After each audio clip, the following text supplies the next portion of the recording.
So, you've decided to be a DJ at KTRM. KTRM is a great place to get involved in TMN and learn the ropes of radio. I can't wait to get started.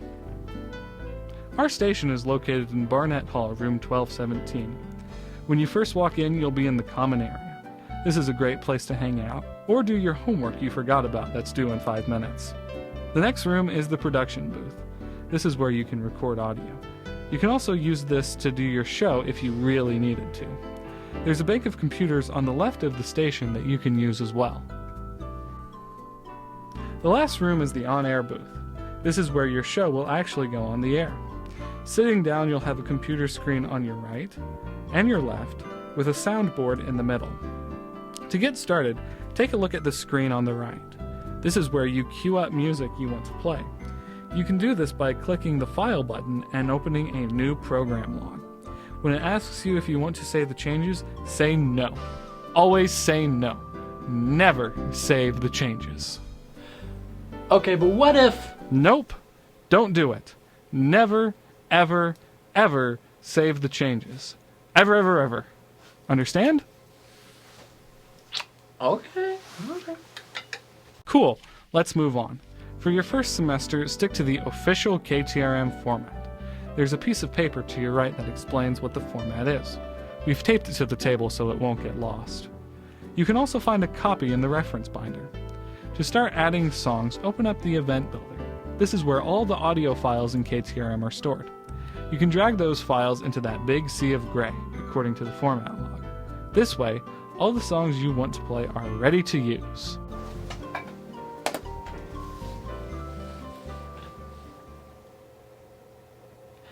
So, what do I do when my songs are playing? That's an excellent question.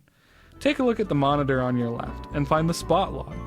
You can use your on-air breaks to fill out the spot log at the appropriate times. Be sure to make an entry at the start of your show, then again at 12, 29, 46, and 55-minute marks.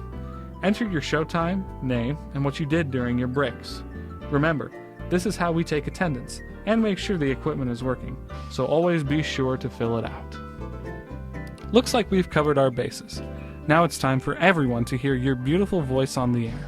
To do this, head over to the switchboard. I know it looks pretty intimidating, but the only buttons you need to worry about are the ones labeled Computer and Mic 1. Push the red button to turn the microphone on, and use the slider to raise or lower the audio levels. There's a display at the top of the soundboard that shows your current audio levels: green, orange, or red. If it's green, no one can hear you. If it's red, either the slider is too high or you're yelling into the mic. Keep your levels in the orange zone, where the audio is just right. Anyway, make sure you're using the headphones while you talk, or you might go the whole semester without anyone hearing you. You know, that's happened before. You can pull songs and liners from the screen on the right to build your show. Stick to this formula and you'll be jamming on the airwaves in no time. That's all for now. Remember, this video is just for the basics. You're going to meet with a manager to do some more formal training later on.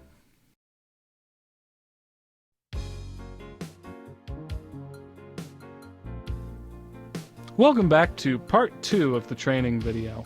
Hope you enjoyed part 1. This is the second training session that we like to do. This second session is a little bit more nuanced. There's a lot of rules involved with being on the radio, mostly from the FCC.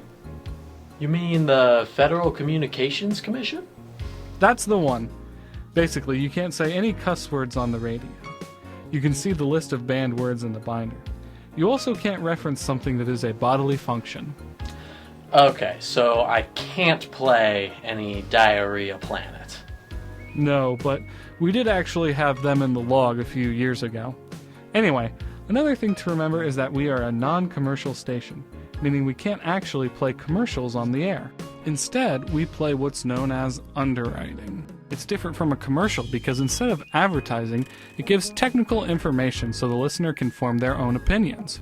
You also can't say anything negative about the underwriting. We don't want a repeat of the grocery store story. What's the grocery store story? I'm glad you asked. A long time ago, there was a DJ who played underwriting for said grocery store, Everything was fine and dandy until they came on air and said, "I don't really shop at that grocery store, but I guess if you want to, that's okay." It was a disaster. Make sure you never say anything like that about the underwriting. Yep, got it. Wait a minute. I've heard this story before. Wait a minute. Are you talking about that guy who...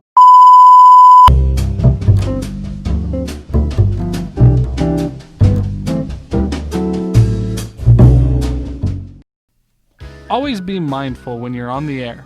When you go live, let your audience know what you just played, identify the station, then after you say your part, tell them what's playing next. You want to use your words efficiently. Don't say things like, "that was," or "coming up next." Keep it short and sweet. That seems like a lot to remember. Well, it is a lot of information. But here's the thing, you'll figure it out. We can do all the training in the world, but the best way for you to learn is to just do it. Show up to your showtime and give it your best effort, and your show will be great. I promise.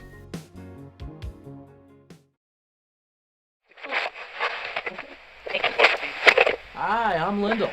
You're listening to 88.7 KTRM Kirksville. Now I've got some Smash Mouth from the film Shrek for you. Remember to keep it locked to the left.